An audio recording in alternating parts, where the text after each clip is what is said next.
Dr. Block on one of our programs. He's done a lot of podcasts. He did a presentation last year, but most importantly, Dr. Block is a patient's doctor. He is somebody who is in tune with what's going on, and for many years we were on the rubber chicken circuit together. We would go around speaking at different conferences. I use the rubber chicken circuit, but it seems like that after you go to so many, it's the same. And Dr. Block was always really, really attentive to like, hey, do you know where you're going? Being helpful, because I would be in a strange city and didn't know different things. And I really appreciated him taking that extra step to make me feel comfortable wherever I was. So that gives me an inkling that he's an incredible nephrologist. He works with U.S. Renal Care as the medical director, and he has been a nephrologist for a very long time, and he's somewhat good at bingo. So I want to introduce Dr. Block to everyone. Thank you very much, Lori. And Cher, I wish I was a transplant nephrologist, but I've been a dialysis physician for a very long time. And I am right now, let me share my screen if that's okay. Please do. And I'm thrilled to be here. And honestly, Lori knows that almost anytime she asks me to do something, I'm happy to do what I can to participate. She gives so much, all of you give so much to our patients. And I've been a nephrologist. It hasn't been that long of a time. It's been about 25 years. Let's not over exaggerate how old I am, Lori. So I am, for the last few years, I have been the Associate Chief Medical Officer at U.S. Renal Care, and I'm also the SVP for Clinical Research. And I'm thrilled. I want to talk to you today, actually. I'm really excited to talk to you today about this topic, about what we used to call uremic pruritus, which we now call CKD-associated pruritus, which is itching. And I love the title. I have to say I wasn't creative enough to come up with the title myself, but I think the title is really appropriate. I hope you don't mind, but I thought I'm going to take a few liberties over the course of the next half hour or so as I talk to you about itching. And Lori knows that I love talking to patients, and I talk to patients in almost the same way that I talk to physicians with regard to the information I share. And I feel strongly that the more informed patients are about what's happening to them and why and how and what can be done about it, the better all of us are. More informed is absolutely what we should strive for. I wanted to take a quick second and plug our USRC Kidney Research Division. We have what used to be a very small division, and I've now been here about 2 years, and we now have a slightly larger division where we spend all of our time thinking about and designing clinical trials that can improve the lives of patients with chronic kidney disease. I have had the pleasure of, I think, being a principal investigator in 115 or so clinical trials. I have worked with some really outstanding people around the country and around the world, and I am, as you see here, I truly believe that what we do in clinical research changes lives and improves lives. I believe that to my core, and I think that our research division really embodies these three concepts of believing passionately in what we do, caring for the people who trust themselves with us, and sleeves up, hands on, do anything it takes to make this happen. And you'll see, I'm going to describe to you one of those things that we're doing moving forward. So I'm proud of the work that we do and being able to do it. I'm going to jump right in and talk about chronic itching. And I'm not a dermatologist, okay? So let's start with that disclosure. And I don't have all the answers to the things that can cause chronic itching. And today I'm going to really focus on just one of these bullets on this slide, but I want to put it in perspective. The chronic itching, which is itching that lasts for over 6 weeks, is generally associated into a few buckets, which is dermatologic causes, and then the three buckets you see on the other side, which are systemic causes, neuropathic causes, and psychogenic causes. And there's a whole list of things on the dermatologic side, and it really focuses on whether or not someone has a primary skin abnormality. On the on the systemic cause, the one we're going to focus on today is chronic kidney disease. But I think everyone should be informed that not everyone with chronic itching is it a result of their kidney disease. And it's important that people go through some process to, and you'll see on the next slide, that includes these kinds of evaluations, that blood counts and liver function tests, and particularly thyroid function tests, to make sure that we don't miss something that might be happening in someone with kidney disease, but with a different cause of their chronic itching. So that's essentially step number one. And these are the very simplified way of the kinds of questions that should be asked when you have someone with kidney disease and with chronic itching. And so you can see it's pretty straightforward. Do they have primary skin lesions? If so, think about a dermatologic evaluations. If they have kidney disease or they don't have kidney disease, think about these other causes. And then, as I said, do they have something else that might explain itching? And if all of those things are not true and they have kidney disease, then it's reasonable to sort of label them as having CKD-associated pruritus. And that's the term that, honestly, that term didn't exist a while ago, and that's the term we now use. You might hear it previously referred to as uremic pruritus. And that's a confusing term. No one knows what uremia is. CKD-associated pruritus is the term that we likely will use moving forward. I should have pointed out one disclosure, that you'll see that some of these slides have been given to me by a variety of individuals, including what used to be known as Cara, the company that developed a drug we'll mention, the company that is now Vifor, which develops a bunch of drugs and has bought Cara, and then some slides given to me by Dr. Tumlin, who presented on this topic a few years ago. So CKD-AP, the important point to make besides what I just did is that it's really under-recognized, and we're going to talk about that in a minute. But symptoms they don't have to be persistent all the time, right, in order to identify as having CKD-AP. Symptoms can be intermittent, or they can be intractable. They can last for months, or they can last for a very long time. And it's really not uncommon for people to have symptoms that are severe and last for months and months and improve and then come back. And I think that all of these manifestations or phenotypes are important, particularly now that we have some treatment options that are better than what we had before. As I said, this is a really, really common problem, and it is under-recognized by doctors and it's under-reported by patients. So we estimate, to the best of our ability, that probably a quarter of people with kidney disease not on dialysis have some degree of CKD-AP.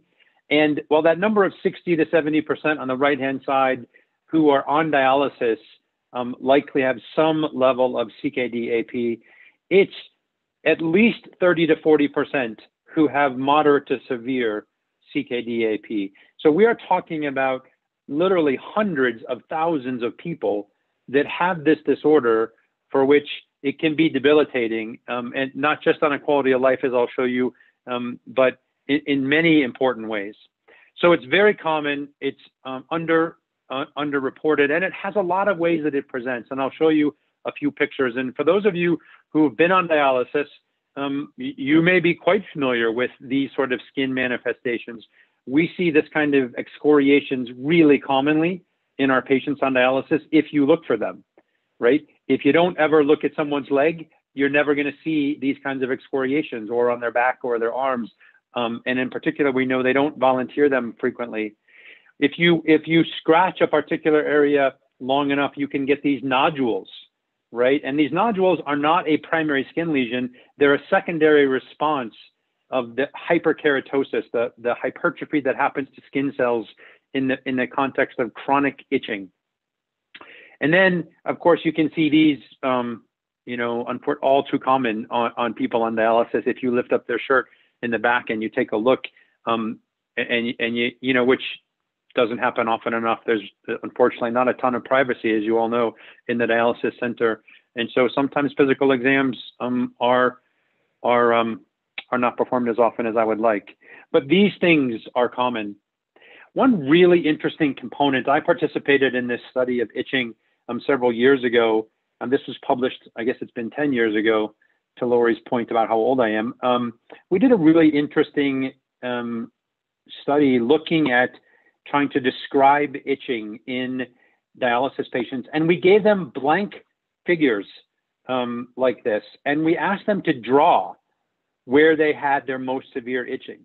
And we did this in literally just a big number of people in a lot of different centers all around the country. And it was incredible what came back with the drawings, that what you see depicted in on this slide, which is the striking symmetry that was demonstrated in people's where they drew their own itching on the front, back, and left, right.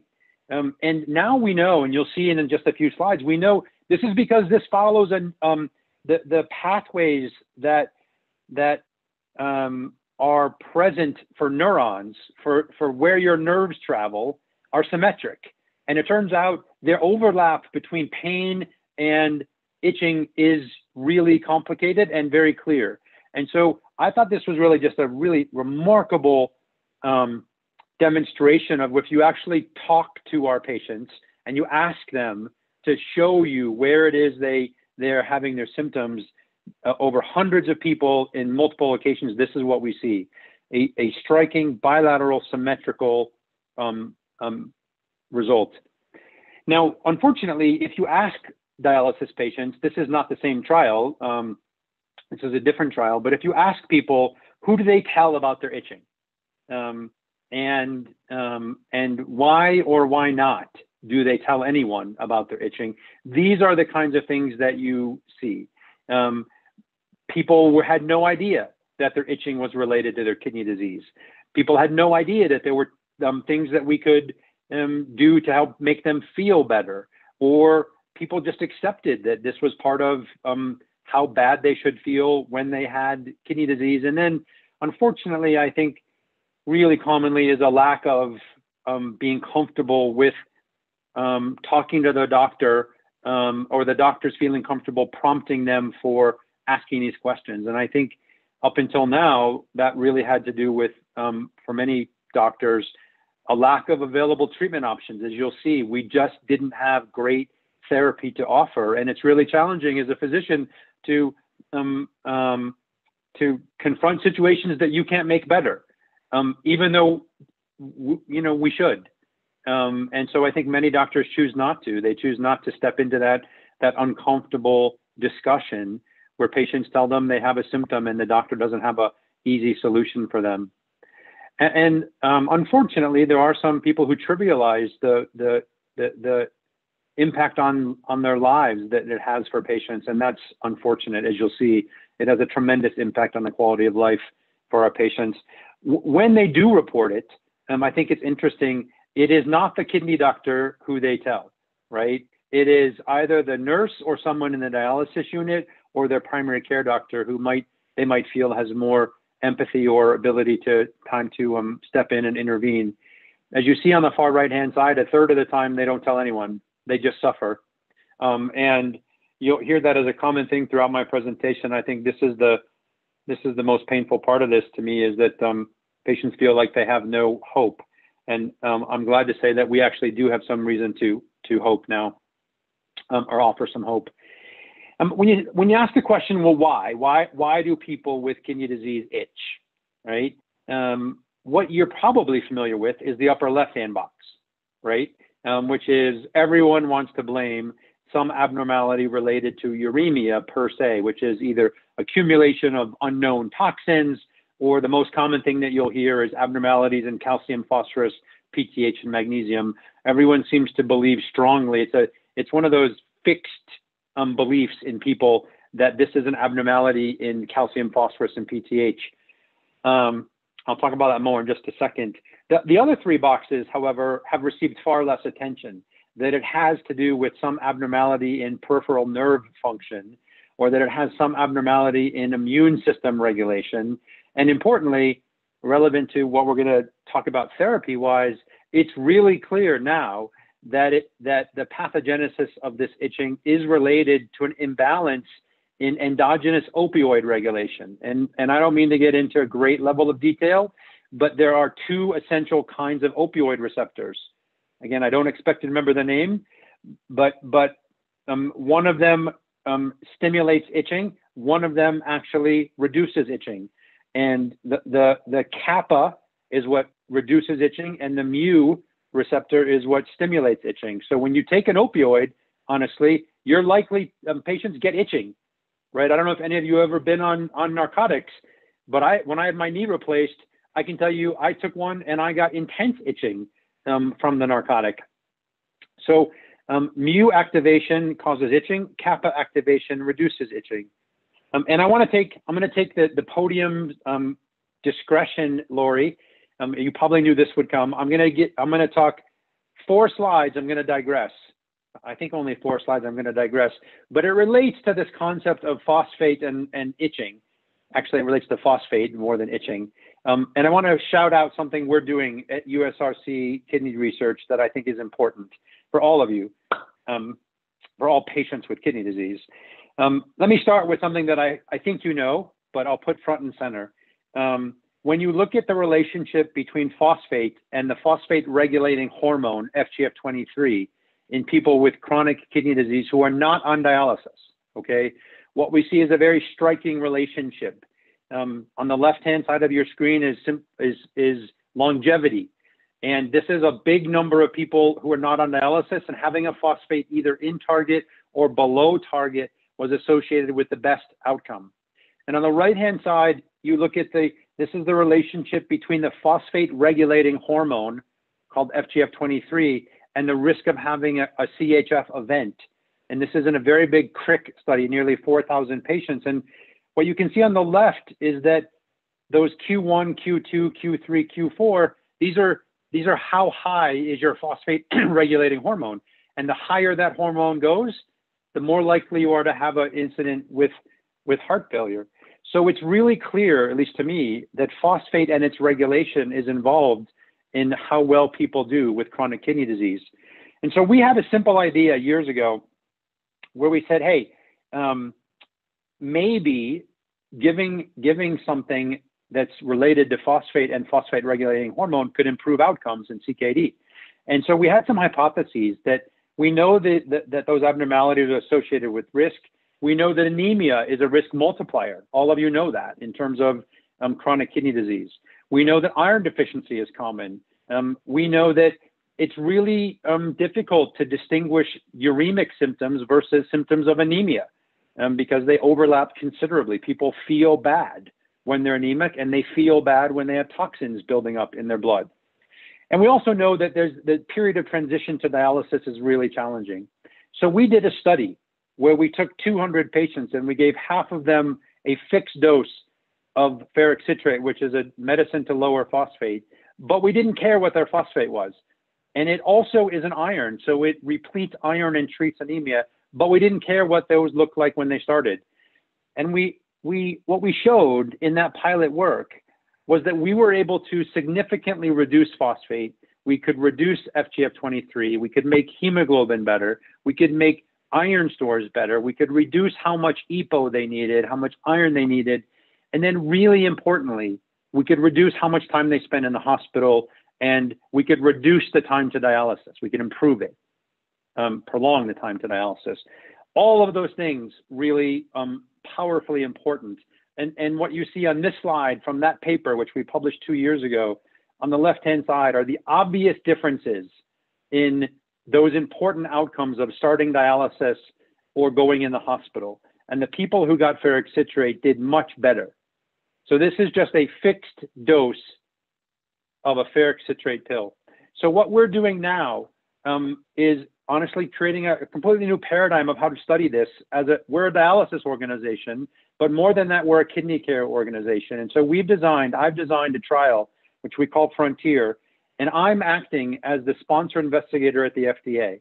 I submitted it to the FDA, I wrote the protocol, and we are gonna do that same kind of trial, only this time use a double-blind placebo control.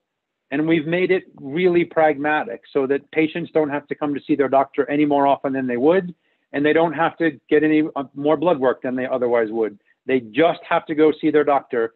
Half of them will get ferric citrate, half of them will get placebo. And our outcome is looking at these meaningful outcomes that I showed you.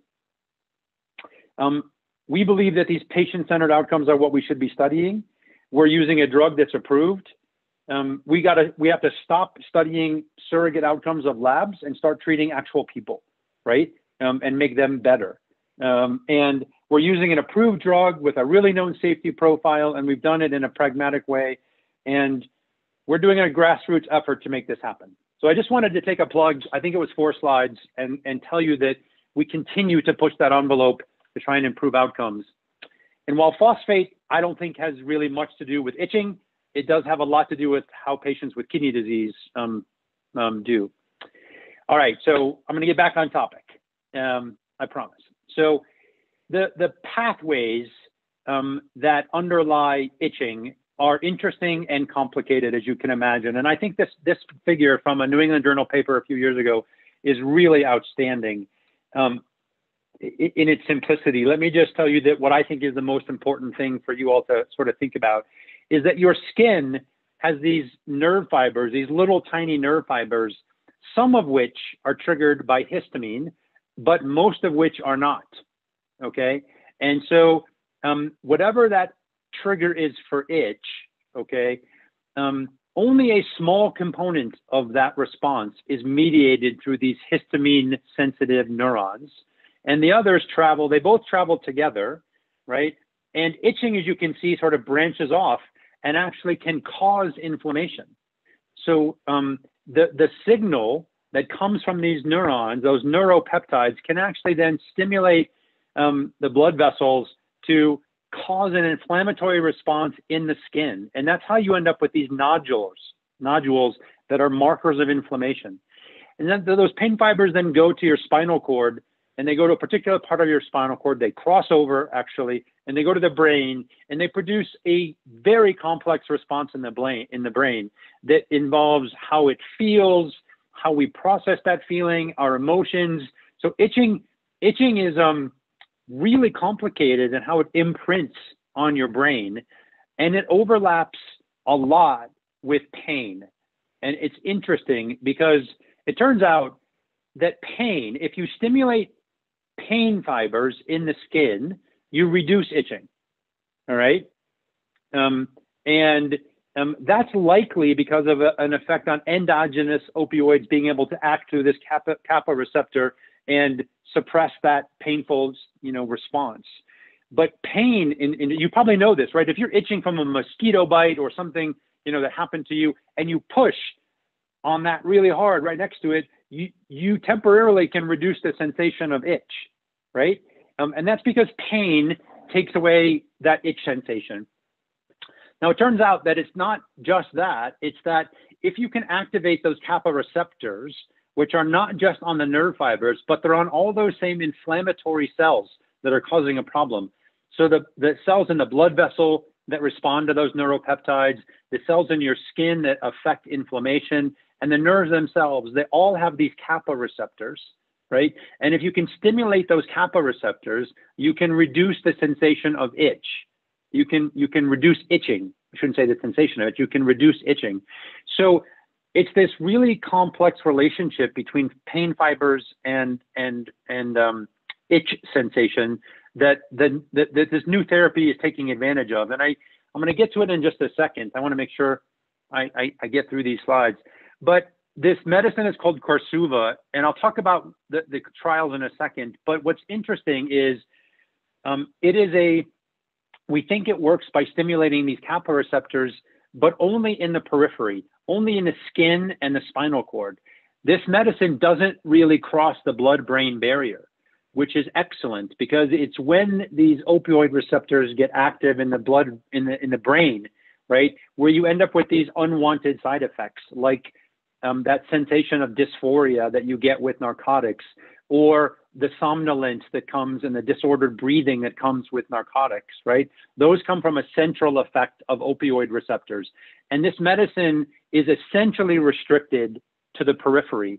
And it takes advantage of the imbalance in kappa receptors in people with CKD to alleviate their itch. Now, you guys may or may not be aware, but we ask dialysis patients regularly 2 questions. One is during the, as you see here, during the last month, to what extent were you bothered by these 2 things, itchy skin or dry skin? And you go from 1 to 5, not bothered at all, to extremely bothered. And it's crazy, but these questions turn out to be really helpful when you look at trying to understand how common this is. All right, I want to make sure everyone is aware that itching is not just something that is a nuisance. It has meaningful effect on quality of life and really important outcomes that you see listed here: how people sleep, how their emotional health, and healthcare costs. If you look at the relationship between somebody's itching intensity and their health-related quality of life, right, which we can do in a variety of ways, you see this really clear relationship that as their itching intensity worsens, their quality of life worsens, all right? And in fact, what's really interesting is this is a German study, if you look at people who had itching, but it got better, their quality of life gets better. If you look at people who have itching and it doesn't get better, their quality of life goes down, right? Their physical quality of life and their mental quality of life goes down. So itching has this effect on QOL, and it can respond to changes. Your quality of life improves or not improves based on whether your itching gets better or not. And if you ask people who are bothered by their itch, this is a survey where people who said they were nearly always bothered by itch, how it affected their life, you see this dramatic effect, right? It affects how people interact with their peers. It affects on whether they even want to be around other people. They feel embarrassed. They worry about this at work. They worry about their appearance, and they feel depressed about their itching. And these are what matter, right? These are what matter to people. And not unexpectedly, if you look at how much itching affects the quality of someone's sleep, what you see is the people who are bothered by their issue, you see this almost linear relationship that people who itch a lot spend a lot of time awake at night, and that makes them sleepy during the day, and they don't get enough sleep. And if you look here at the proportion of patients who report 3 to 7 days of having restless sleep, right, it's clearly evident related to how much they itch. So itching has a really profound impact on every aspect of how people feel. And given that, it's not unexpected that it has a real strong relationship with depression, right? This is using a well-known depression index called the Beck Depression Index. And you can see that people who report being sometimes or often bothered by itching are much more likely to have a worse depression score than people who are not. And so I can't stress enough how profound this effect is on how people feel. From a healthcare provider perspective or healthcare resource perspective, it actually is really remarkable how much itching can predict really serious healthcare issues. What you see on this slide is from an excellent study done by the folks at DaVita, nearly 40,000 people. And you can see that people who are extremely bothered by itching are much more likely to go in the hospital with bacteremia, which is bacteria in the blood, or sepsis, which you're probably familiar with, which is a syndrome, a profound syndrome of inflammatory response to an infection, and much more likely to end up needing IV antibiotics. So all of these things obviously are really dramatically important in health outcomes.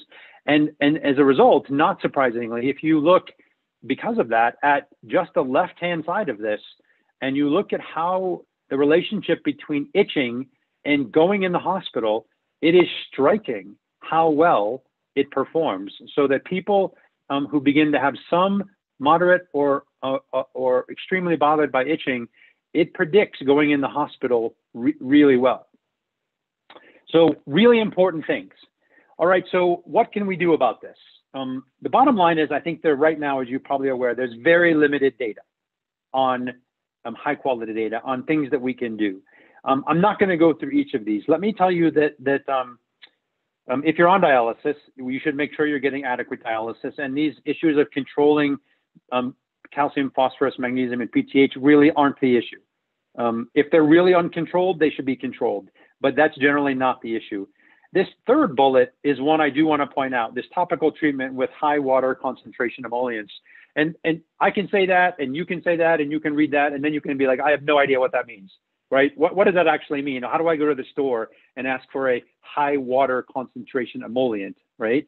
Well, I encourage you to use this fact sheet that I found at the National Eczema Society. If you go there, they have this wonderful 3-page document that just lays out all of the things the kinds of products you can get that meet this, like what's an emollient versus a lotion, what's a lotion versus a cream versus a gel, how should I use it, what kind of brand names are there, and, and I would recommend highly that you use that. It's an excellent resource for you. Let me just point out here the fifth bullet, which is oral antihistamines don't work, okay? They make people sleepy. That's great, but it does nothing for itching. As I showed you, very few itch fibers are histamine sensitive, okay? So giving people 50 milligrams of Benadryl will definitely put them to sleep, right? But it doesn't treat their itching. And that's sort of the state of the art right now, unfortunately. I have essentially banned Benadryl in my dialysis facilities for a while now because I really, really dislike what it does to people. And then let me just point out that in the course of researching this presentation, I went and looked at the UV phototherapy. And I want to tell you that this came from a trial in 1977, which was before I was a nephrologist, let me just point out, and was 17 patients who underwent treatment with phototherapy. And it works. It's just not easy to administer. All right, let me end with this. I know I'm running out of time, guys, but I'll tell you I'm excited about what I'm going to show you, and I'll have to run through it quickly for the sake of keeping you on track. But this medicine is called Corsuva. Its generic name is diphenylkephalin. That rolls off my tongue, but is probably hard for you to say. I always say it's like, hi fella, kephalin, okay? Only it's D. Diphenylkephalin, right? So diphenylkephalin just got approved in August for the treatment of CKD-AP in patients on dialysis. It's only indicated for people on dialysis right now, but they are looking at it for people not on dialysis.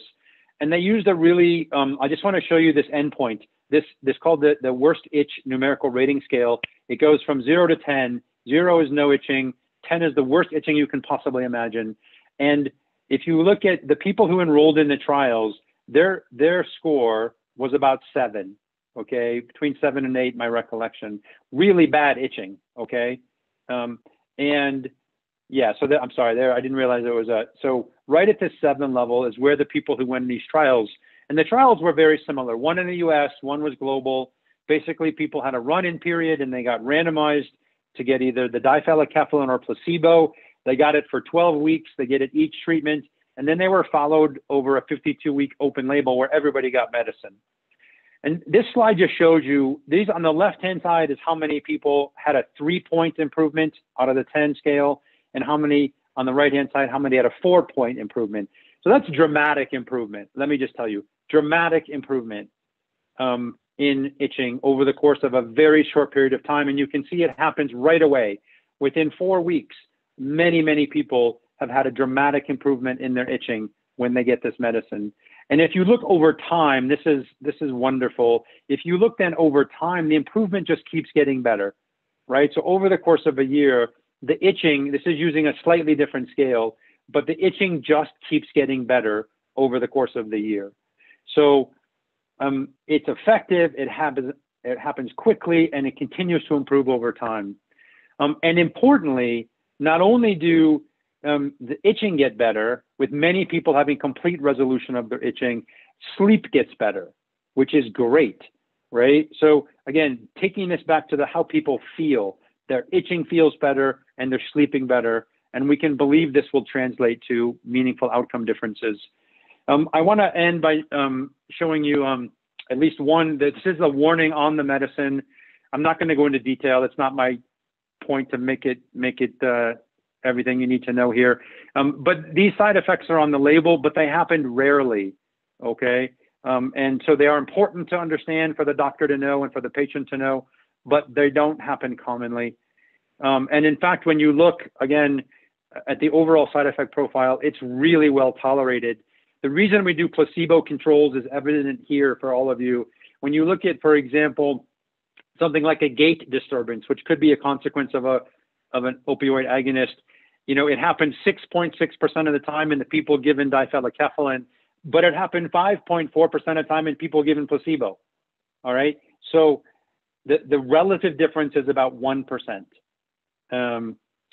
And so when if your doctor prescribes it, this is the information that he should share with you, he or she should share with you.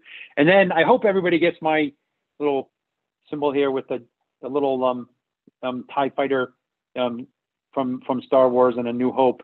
I really feel that way, that we finally have something to really offer to patients to help them feel better with this problem. And I hope, no pun intended, that soon it'll be non-dialysis patients as well, when we can get that studied and demonstrate its effectiveness. And as a last bullet, by the way, oh yeah, ferric citrate may improve outcomes, and I'm excited to be able to study that. So I think I ended on time, Lori and Cher, and I'm happy to take any questions if you have any, or anybody has any. Super. And, you know, thank you so much, Dr. Block, on focusing on patients and their quality of life. You know, Lori has had kidney disease longer than I have, but over 23 years, I have seen, you know, patients suffer either from itching or from pain. And it really is wonderful to see someone out there advocating for us. So thank you very much. We do have a couple of questions. And one I'd like to know is, will Corsuva help with those ankle-biting mosquitoes? Just kidding. Well, that's a great question. No, actually, it's interesting that if you're on dialysis and you get, I'm guessing Corsuva helps all itching, right? It doesn't, okay. Yeah. Very good, very good. I myself have had a rash and itching from opioids, taking it from time to time over the years. So I definitely know exactly what you're talking about. And I know that oral antihistamines have been recommended for some time, but it, like with you, I saw it over and over and over again where it didn't seem to have much of an effect. It probably was making people more sleepy. To me, it seemed a little counterintuitive because medications like that tend to make you even a little drier, doesn't it? Which I would think would make your skin even itch more. But I would like to ask some of the questions that have been posed for us. Is ferric citrate only in pill form, or can it be taken by IV? What pills? Auryxia. Why are those pills so expensive? And are there any generic brands? All right, I got to say, I'm thrilled the questions are about ferric citrate. I'm really pleased to see that. The answer is, I don't know why ferric citrate is so expensive. I don't really have anything to do with how they price it. It is only oral. And what's really unique about ferric citrate is that you can make ferric citrate a bunch of ways. And you may have seen a paper, we referred to this before as ferric citrate coordination complex. And that's a weird name, right? But it turns out you can put these molecules together in a bunch of different ways. So if you just go to a drugstore or a compounding pharmacy and you get ferric citrate, that's not what Auryxia is. And it's interesting, you know, they probably don't like me to say this, but sometimes it's better to be lucky than good. And it turns out that the way that the original people put this together allows for outstanding iron delivery, right, to the GI tract and phosphate binding. And some of you may be aware that we have other iron-containing phosphate binders, right? We have several of them. They don't have the same effect that ferric citrate has, because the iron isn't able to be utilized in the same way. They can reduce phosphate, but they don't provide iron very well. So ferric citrate is really unique because it can do both of those things really well. And then again, on the get lucky side, it turns out that being iron deficient stimulates FGF23. We didn't know that when they developed ferric citrate, but it turns out that being iron deficient, for whatever reason, makes that phosphate regulating hormone go up. And when you give someone ferric citrate, you get all these benefits, iron repletion, hemoglobin restoration, phosphate lowering, FGF23 lowering, and it's likely the combination of those things is why we see the patient level benefit that we did, and why we don't just give people oral iron or, and try and do the same thing. Okay, good. There's another question. Why the mental issues, dizziness, etc., if Corsuva, right? Corsuva, yeah. Okay, does not cross the blood-brain barrier. By the way, great presentation and woohoo, looking good. It's a good question, really good question, right? And the answer is, it's pretty hard to study precisely how much of something crosses the blood-brain barrier. So I don't think we could say that it's 100% nothing gets across, okay? But in general, it doesn't. And then the other important point is that, remember, there is a distribution of everybody's a little different. And so the imbalance between the mu opioid receptor activation and the kappa opioid receptor activation is a little bit different probably in every individual. And opioids in general, as you know, cause those problems, right? And as you saw, even the placebo-treated patients, 5% of them had those same problems, right? So giving somebody a placebo was associated with about a 5% incidence in these gait abnormalities that may be associated that we would think with opioids. So it's not, first off, these things are unfortunately common in dialysis patients. Second, we can't rule out 100% that there's not some small effect centrally, right? And then third, to keep in mind is, this is important, many of those people were getting prescribed antihistamines and opioids, right? So, and no question, those things predispose to those events, falls, somnolence, gait abnormalities, and so these same people were getting other therapies that also predispose to that. Okay, great. Well, we just have one other comment from our participant, Cindy. She said, thank you. I thought I was crazy. And I know that a lot of people are echoing that today.